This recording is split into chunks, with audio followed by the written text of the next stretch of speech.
श्री शिवाय दोस्तों। 14 अप्रैल 2024 चैत्र नवरात्रि के छठे दिन कर लीजिएगा। 2 इलायची का ये प्राचीन काल के समय का महा उपाय जीवन के हर कष्टों से तुरंत मिल जाएगी। आपको मुक्ति माता दुर्गा जी के आशीर्वाद से न केवल आपके जीवन में होगी धन की वर्षा, बल्कि खुशियों से भर जाएगा आपका घर। दोस्तों, नवरात्रि जो होती है उसमें माता रानी जी के 9 अलग अलग स्वरूपों की पूजा पाठ की जाती है। इस बार 9 अप्रैल 2024 से चैत्र नवरात्रि शुरू हो चुकी है। इसका जो समापन होगा वो 17 अप्रैल 2024 दिन सोमवार को होगा। इस बार की चैत्र नवरात्रि पूरे 9 के 9 दिन की होगी, ना एक कम ना एक भी दिन ज्यादा। आपकी जानकारी के लिए बता दें, एक साल में 4 नवरात्रियां पड़ती है, परंतु इन नवरात्रियों में सबसे ज्यादा फलदायी नवरात्र चैत्र नवरात्रि को बोला गया है, क्योंकि इस दौरान माता रानी जी बहुत ही ज्यादा प्रसन्न मुद्रा में होती है और अपने दोनों हाथों से अपने भक्तों पर कृपा बरसाती है। दोस्तों, चैत्र नवरात्रि का जो छठा दिन होता है वो माता कात्यायनी जी को समर्पित है। अगर आपको नहीं पता तो आपकी जानकारी के लिए बता दें, माता कात्यायनी जी वही देवी है जिनके सामने अगर कोई भी व्यक्ति चैत्र नवरात्रि के दौरान थोड़ी सी भी पूजा पाठ कर लेता है तो माता कात्यायनी जी उस व्यक्ति को अपने आशीर्वाद दे देती है, जिसके बाद उस व्यक्ति को अपने जन्मांतर की गरीबी, परेशानी, कष्ट और समस्याओं से तुरंत के तुरंत मुक्ति मिलती ही मिलती है। अगर माता कात्यायनी जी किसी भी व्यक्ति पर प्रसन्न होकर के अपना आशीर्वाद दे दे, उस व्यक्ति को अपने जीवन में इतना धन मिल जाता है जिसके बाद उसकी आने वाली 7 पीढ़ियों को भी पैसे की कमी नहीं होती है। इसीलिए हमारे वेद पुराणों में साफ साफ लिखा हुआ है कि नवरात्रि के छठे दिन की गई पूजा से एक व्यक्ति का भाग्य जाग जाता है और एक व्यक्ति के जीवन में धन की वर्षा होती है। दोस्तों, माता कात्यायनी जी की जो सबसे प्रिय चीज है वह है इलायची। आपने बिल्कुल सही सुना। माता रानी जी के छठे स्वरूप माता कात्यायनी जी को इलायची अत्यंत प्रिय है। अगर उनकी पूजा में आप इलायची का उपाय करेंगे तो मान के चलिए आपकी पूजा तुरंत सिद्ध हो जाएगी और माता कात्यायनी जी आपका आशीर्वाद तुरंत का तुरंत मिल जाएगा। और आज के इस वीडियो में हम आपको 2 इलायची के उस प्राचीन काल के समय के महा उपाय को बताने जा रहे हैं, जो अगर आपने 14 अप्रैल 2024 के दिन सिर्फ 2-4 मिनट का समय निकाल करके तंत्र शास्त्र के अनुसार कर लिया तो माता कात्यायनी जी के आशीर्वाद से न केवल आपको अपनी जीवन की समस्त तरह की परेशानी, गरीबी, दरिद्रता, कष्ट से तुरंत को तुरंत मुक्ति, बल्कि इलायची का उपाय करने के बाद माता कात्यायनी जी के आशीर्वाद से न केवल आपके जीवन में धन वर्षा होगी, बल्कि आपके जीवन में धन आने के सारे रास्ते खुल जाएंगे। आपके जीवन में जो धन आएगा वो रुकेगा भी, टिकेगा भी, उसमें वृद्धि भी होगी और माता कात्यायनी जी के आशीर्वाद से फिर आपको अपने जीवन में धन की कमी नहीं होगी। देखिए दोस्तों, इलायची का जो उपाय होता है वो खाने में स्वाद बढ़ाने के लिए मिठाइयों में अन्य अन्य व्यंजनों में किया जाता है, परंतु आपकी जानकारी के लिए बता दें, इलायची जो होती है वो शुक्र ग्रह का कारक मानी जाती है और शुक्र ग्रह के बारे में अगर आप नहीं जानते तो समझ लीजिए। अगर एक व्यक्ति का शुक्र ग्रह है और वह व्यक्ति धन संबंधित जो भी निर्णय लेगा उस निर्णय से सिर्फ उसको फायदा पहुंचेगा। शास्त्रों के अनुसार अगर किसी व्यक्ति का शुक्र ग्रह मजबूत हो जाता है तो उस व्यक्ति को अपने जीवन काल में कभी भी धन की कमी नहीं होती है। और आपको बता दें, अगर आपने 14 अप्रैल 2024 के दिन माता कात्यायनी जी के सामने इलायची के वह उपाय कर लिए जिसके बारे में तंत्र शास्त्र में लिखा हुआ है, जिसके बारे में आज के इस वीडियो में हम आपको बताने जाएं, तो माता कात्यायनी जी के आशीर्वाद से न केवल आपका शुक्र ग्रह मजबूत हो जाएगा, बल्कि इलायची का उपाय करने के बाद आपके जीवन में धन आने के सारे रास्ते खुल जाएंगे। आपके जीवन में इतना फिर आपको धन की कमी नहीं होगी। न केवल आपके बल्कि आपके पूरे परिवार के जीवन में एक चमत्कारी और सकारात्मक बदलाव आएगा। इसीलिए इस वीडियो को लास्ट तक, अंत तक बिना भगाए देखिएगा।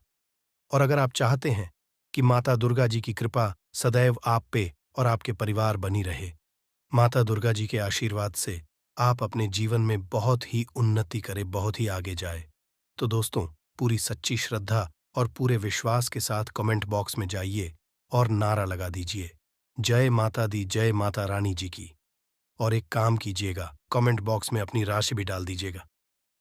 आपकी राशि के अनुसार कोई भी ऐसा उपाय होगा जो इसके दौरान या 14 अप्रैल 2024 के दौरान करके आप लाभ पा सकते हैं।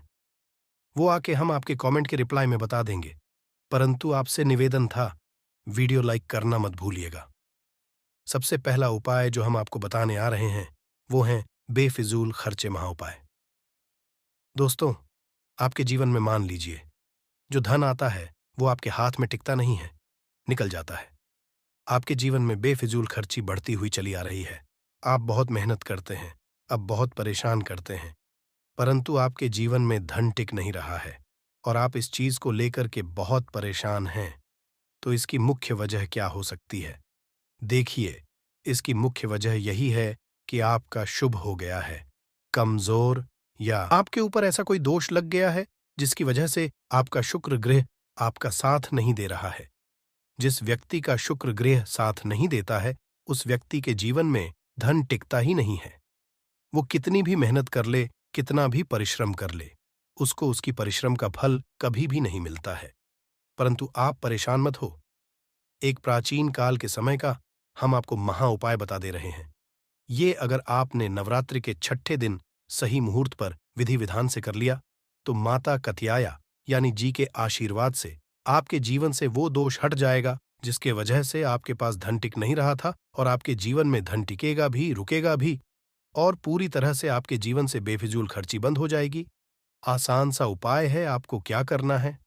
नवरात्रि के छठे दिन मतलब 14 अप्रैल 2024 के दिन आपको सूर्यास्त के वक्त नहाना है, धोना है।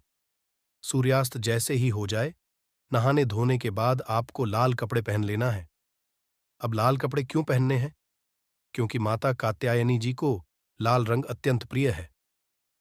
उनकी पूजा में जब भी लाल रंग का इस्तेमाल किया जाए, वो पूजा तुरंत सिद्ध हो जाती है। आपने लाल रंग के कपड़े पहन ले, अपने हाथ में 2 इलायची ले लीजिए, एक घी का दीपक ले लीजिए। आपके घर पर अगर माता रानी जी की चौकी लगाए हैं तो बहुत अच्छी बात है। चौकी नहीं लगाई गई है तो आपके घर पर जो भी पूजा घर है, जहां पर माता दुर्गा जी की जो भी कला चित्र है, मूर्ति है, वहां पर बैठ जाना है।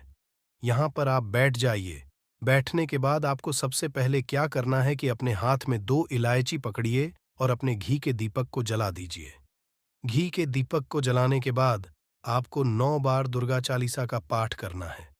अब मान लीजिए आपको दुर्गा चालीसा का पाठ भी नहीं आता है, तो आप लोग किसी भी पूजा घर से एक दुर्गा चालीसा की पुस्तक ले आइएगा।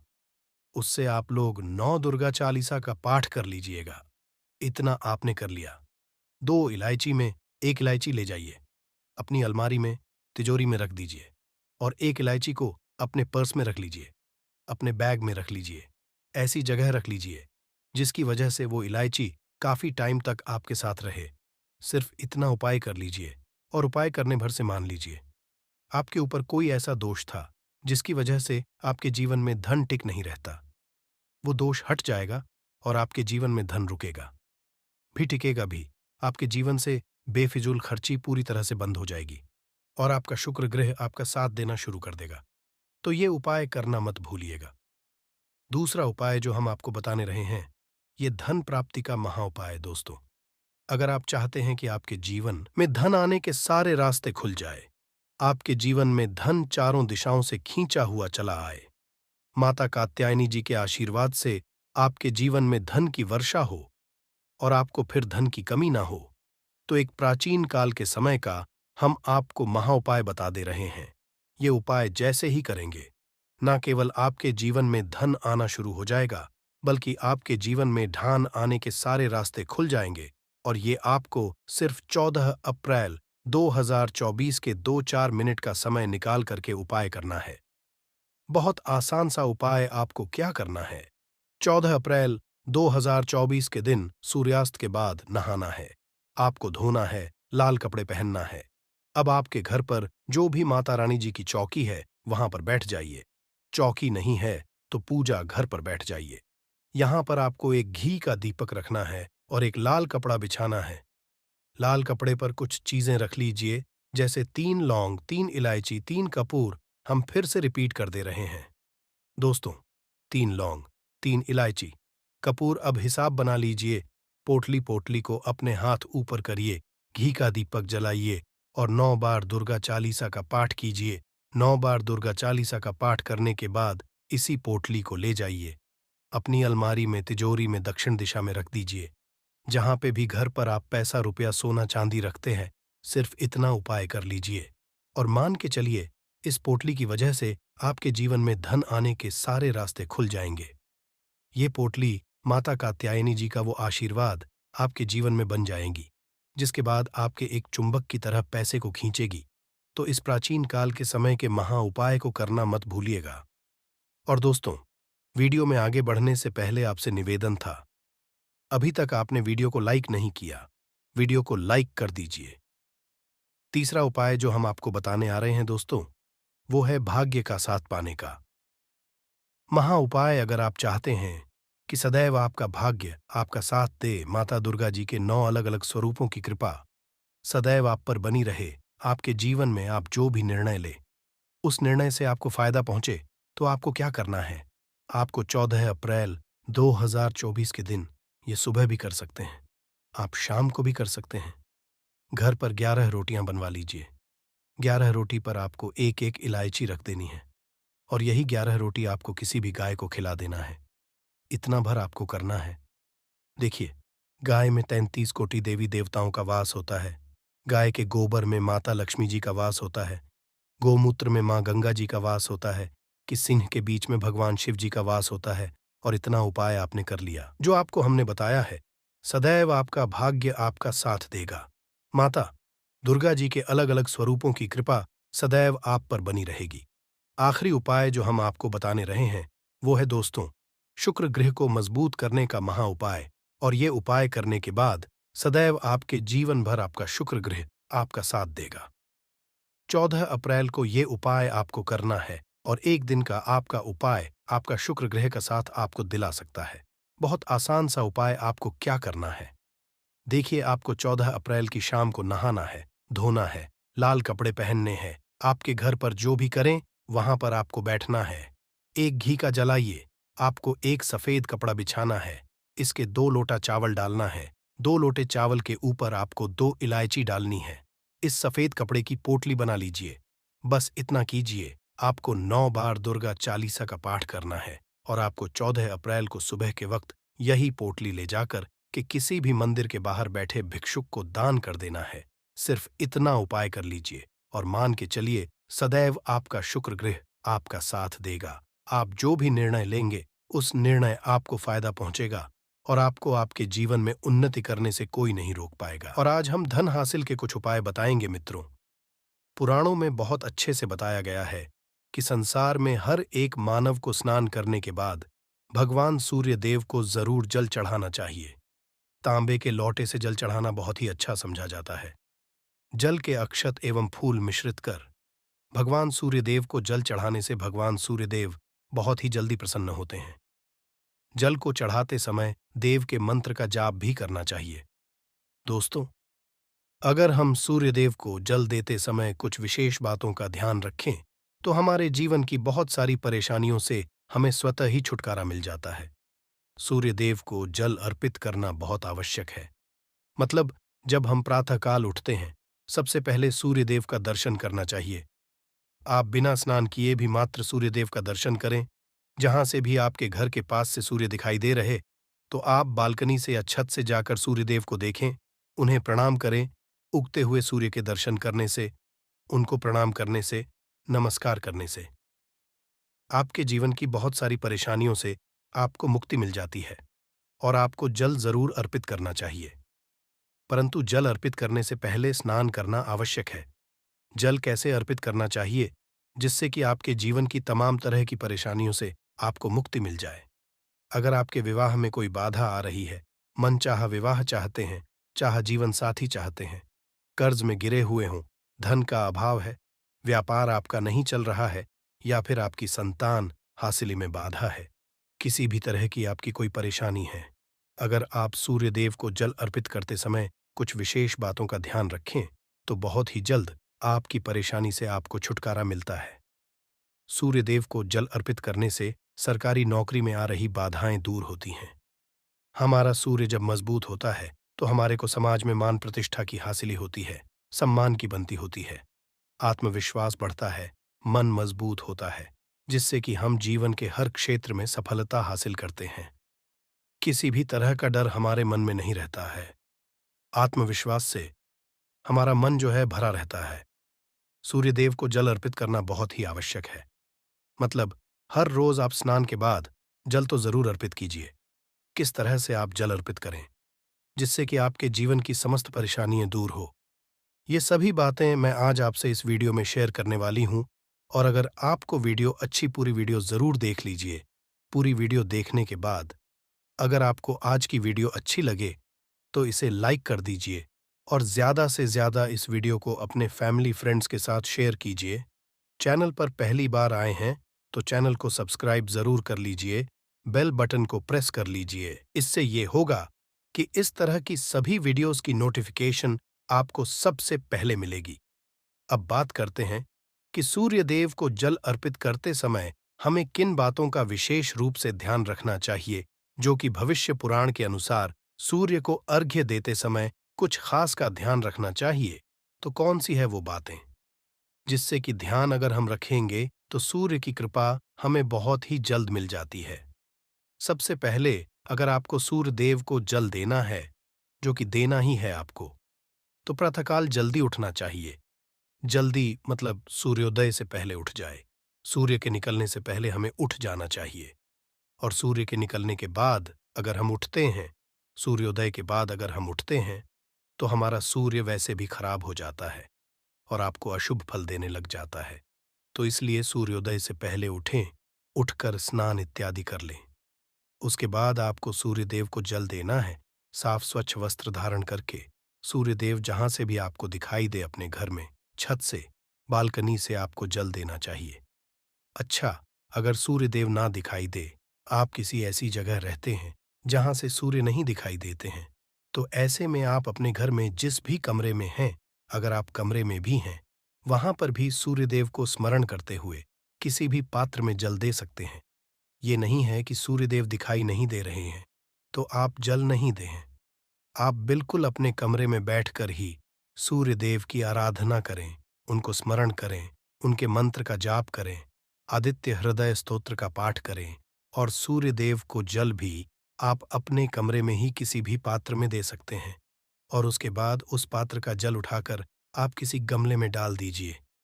तुलसी के गमले में नहीं डालना है, इस बात का आपको ध्यान रखना है। और उसके बाद आपको स्नानित, अगर आपको सूर्यदेव दिखाई दे रहे हैं घर से, तब तो अत्यंत श्रेष्ठ है आप अपनी छत पर या बालकनी से सूर्यदेव को देखते हुए जल अर्पित करें। तो इसके लिए आपको चाहिए का एक पात्र तांबे के लोटे से सूर्यदेव को जल अर्पित करना चाहिए और आप उसमें शुद्ध जल भरे। उसके बाद ही आपको सूर्यदेव को जल देना है।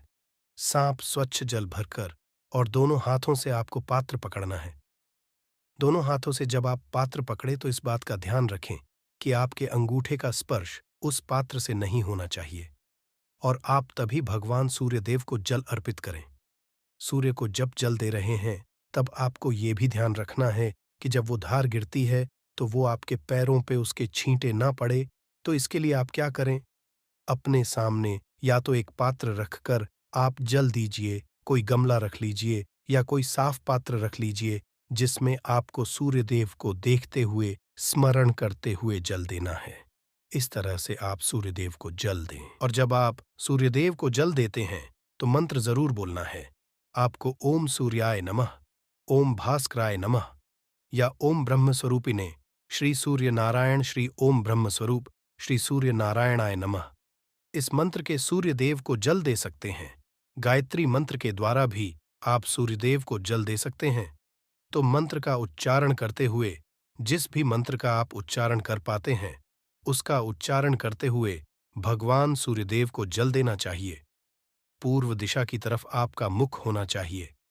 जब आप सूर्यदेव को जल देते हैं, और थोड़ा सा झुककर ही सुबह के समय जल दिया जाता है, तो इसी तरह से आपको जल देना है। और आपको ध्यान रखना है कि जब आप सूर्य को जल देते हैं तो जो अहधार गिरती है पानी की जो आप जल अर्पित कर रहे हैं, तो जल की धार गिर रही है, उसके बीच से जो सूर्य की किरणें आती हैं, उसको देखिए और उसे देखते हुए आपको जल देना चाहिए। जल देने के बाद आपको परिक्रमा जरूर करनी चाहिए। जब भी आप सूर्य देव को जल अर्पित करते हैं, उसके बाद आपको परिक्रमा करनी है। आप चाहे तो एक परिक्रमा कर सकते हैं, चाहे तो 3 परिक्रमा कर सकते हैं। भगवान सूर्य के मंत्रों का स्मरण करते हुए जिस जगह पर खड़े हैं, आप उसी जगह पर आपको 1 बार या 3 बार प्रदक्षिणा करनी है, परिक्रमा करनी है। ऐसा कहता है भविष्य पुराण। सूर्यदेव का ध्यान करते हुए अगर परिक्रमा की जाए, अर्घ्य देने के बाद तो समस्त तरह की परेशानियां दूर हो जाती हैं और सभी तरह की इच्छाएं भगवान सूर्यदेव उस व्यक्ति की पूर्ण करते हैं जो सूर्यदेव को जल अर्पित करने के बाद परिक्रमा करता है। तो इस तरह से आपको ध्यान रखना है। जल देते समय बहुत ही सावधानी से आपको सूर्यदेव को जल देना चाहिए और आपको ध्यान रखना है कि आप सुबह सूर्योदय से पहले उठ जाएं और स्नान करने के बाद उगते हुए सूर्य को जल दें तो श्रेष्ठ रहेगा। और जब आप जल चढ़ा रहे हो, पैरों में जूते चप्पल नहीं होने चाहिए, परंतु आप चाहे तो अपने पैरों के नीचे एक आसन रख सकते हैं, जिससे कि आपका सीधा स्पर्श, सीधा संपर्क धरती से ना हो। अगर आप रखना चाहे तो रख सकते हैं, वैसे अगर ना भी रखें तो ऐसी कोई बात नहीं है, परंतु अगर आपके पैरों के नीचे आसन होगा तो ज्यादा अच्छा होगा। परंतु आप नंगे पैर रहें, चप्पल या जूते नहीं पहनने हैं। चप्पल, जूते पहनकर जल नहीं देना है। जल चढ़ाते वक्त आपको ध्यान रखना है कि वो पानी, जो उसका स्पर्श आपके पैरों में ना हो। और जब आप जल चढ़ा लेते हैं तो उस जल का स्पर्श, मतलब जो जल आपने चढ़ाया है नीचे धरती पर है, वहां से आपको अपनी 2 उंगलियों से जल लेना है और अपने मस्तक पर, अपने हृदय पर लगाना है। इस तरह से आपको सूर्य देव को जल अर्पित करना है। अब बात करते हैं कि अगर आप धन हासिली की कामना रखते हैं तो किस तरह से सूर्यदेव को जल अर्पित करना चाहिए। देखिए, अगर आपकी धन हासिली की कामना है, कर्ज से मुक्ति चाहते हैं, व्यापार में आपकी तरक्की नहीं हो रही है, लगातार घाटा होता ही जा रहा है, मतलब आप बहुत अधिक आर्थिक तंगी से परेशान हैं, तो आपको चाहिए कि आप एक तांबे का पात्र लें, गेंदे का पुष्प उसमें डालें और रोली लेनी है आपको, कुमकुम या रोली, उसमें फिर थोड़ा सा अक्षत डाल लीजिए और उसके बाद भगवान सूर्य देव को देखते हुए, उगते हुए सूर्य को प्रातःकाल देखते हुए अर्घ्य देना है। ओम सूर्याय नमः, ओम सूर्याय नमः, ओम भास्कराय नमः। इस तरह से मंत्र जप करते हुए आप सूर्यदेव को अर्घ्य दें। इस मंत्र का, जिस भी मंत्र से आप जल, इस मंत्र का यथासंभव आप जप करें। जितना अधिक आप जप करेंगे, सूर्यदेव की कृपा आपको उतनी अधिक हासिल होगी और सूर्य मजबूत होंगे तो आपको धन लाभ भी होगा, कर्ज से भी मुक्ति मिलेगी और व्यापार में अगर कोई परेशानी है तो उससे भी आपको मुक्ति मिलती है। दोस्तों, ये कर्ज से मुक्ति का धन लाभ का सर्वश्रेष्ठ उपाय है, आपको जरूर करना चाहिए। अगर आपके विवाह में किसी तरह की बाधाएं आ रही हैं, मन चाहा जीवन साथी चाहते हैं, तो आपको चाहिए कि आप एक तांबे के पात्र जल लें और उसमें आपको कनेर का पुष्प डालना है। पीला कनेर का पुष्प ले सकते हैं आप, और आंवले का रस चाहिए, आंवले का रस ले लीजिए, और हल्दी का पाउडर। ये तीनों चीजें आप उस पात्र में डालें और इस जल को आप सूर्य देव को देखते हुए सूर्य के मंत्रों द्वारा ओम सूर्याय नमः, ओम भास्कराय नमः, इस मंत्र के द्वारा आपको जल देना है और ये आपको हर रोज करना है। तो आप रविवार से शुरू कर दें। जल देना अगर आप पहले से नहीं दे रहे हैं तो रविवार से शुरू कर दें। और ये तीनों चीजें आपको जल और मन, चाहे जीवन साथी की कामना या फिर जल्द विवाह की कामना से, आपको सूर्यदेव को प्रणाम करके ये उपाय करना है। बहुत ही जल्द आपको सूर्यदेव की कृपा मिलती है और आपके विवाह में आ रही बाधाएं दूर होती है। अगला जो उपाय है, संतान की हासिली के लिए या दाम्पत्य जीवन को सुखमय बनाने के लिए कौन सा उपाय करना चाहिए, किस तरह से सूर्यदेव को जल देना चाहिए। अगर आपके संतान हासिली में बाधा आ रही है तो आपको चाहिए कि आप तांबे के पात्र में शुद्ध जल भरे, उसमें आपको थोड़ा सा रोली लेना है, अक्षत लेना है और लाल कनेर का पुष्प लेना है। लाल पुष्प डालकर आप भगवान सूर्यदेव को जल अर्पित कीजिए। लाल पुष्प, अक्षत और रोली, ये तीनों चीजें आपको जल में डालनी है। उसके बाद भगवान सूर्यदेव को जल अर्पित करना है। ओम सूर्याय नमः, ओम भास्कराय नमः। गायत्री मंत्र का भी जप कर सकते हैं या ओम ब्रह्म स्वरूपिणे श्री सूर्य नारायण श्री सूर्य नारायणाय नमः। इस मंत्र के द्वारा भी आप सूर्यदेव को जल दे सकते हैं। तो इस तरह से आपको जल देना है, और इस उपाय से, इससे जल देने से आपके विवाह में, आपके संतान हासिल में जो बाधाएं आ रही हैं, चाहे विवाह में जो परेशानियां आ रही हैं, जैसे कि आपके दाम्पत्य जीवन में मधुरता नहीं है, तो भी इस उपाय को करने से आपको दाम्पत्य जीवन में मधुरता होगी, संतान की हासिल होगी। और इस तरह से जब हम जल देते हैं तो घर में सुख समृद्धि का भी आगमन होता है, धन लाभ भी होता है, तो बहुत श्रेष्ठ होता है। लाल पुष्प डालकर अगर आप भगवान सूर्यदेव को जल देते हैं, और सुबह सुबह भगवान सूर्यदेव को जल देकर उनके मंत्रों का जप करना बहुत श्रेष्ठ समझा जाता है। आप अगर किसी भी परेशानी से जूझ रहे हो, परेशानियों से घिरे हुए हो, कोई रास्ता ना मिल रहा हो, आपको सूर्यदेव को जल जरूर देना चाहिए। अगर आप प्रतिदिन भगवान सूर्यदेव के मंत्र का जप करेंगे और सूर्यदेव को जल अर्पित करेंगे, बहुत ही जल्द आपकी परेशानियां दूर हो जाती हैं। चावल होता है जिसके टूटे हुए दाने ना हो, बिल्कुल साबुत चावल होता है, उसे अक्षत कहा जाता है। तो थोड़े से अक्षत, रोली और बेलपत्र डालकर सूर्यदेव को जल देना है। 7 बार में आपको जल देना है। जैसा कि बताया जाता है, आपको 3 बार में जल देना चाहिए।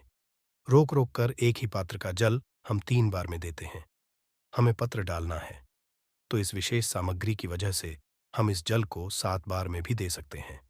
तो आप रोक रोक उसे जल को, एक पत्र के जल को ही 7 बार में दीजिए। सूर्यदेव को देखते हुए आपको बोलना है, घृणीं सूर्य आदित्य, ओम ह्रीं ह्रीं सूर्याय नमः, ओम सूर्याय नम, ओम घृणी सूर्याय नम, ओम ह्रीं ह्रीं सूर्याय सहस्र किरणराय, मनोवांछित फलम देहि देहि स्वाहा, ओम ऐहि सूर्य सहस्त्रांशो तेजोराशे जगतपते अनुकंपिमं भक्त्या ग्रहणार्घ्य दिवाकर, ओम ह्रीं घृणीय सूर्य आदित्य क्लीन ओम। तो इस तरह से इस मंत्र को बोलते हुए अगर भगवान सूर्यदेव को जल अर्पित करते हैं, जल्द ही आपके मन की कामनाएं पूर्ण हो जाती है। आपकी जो भी कामना भगवान सूर्यदेव से कहे। थोड़े समय तक आप आदित्य हृदय स्तोत्र का पाठ कर सकते हैं। चाहे तो 1 बार या 3 बार या फिर 108 बार गायत्री मंत्र का जप कर लीजिए, या भगवान सूर्यदेव का कोई भी एक मंत्र जिसका आप 108 बार जप कर सकते हैं।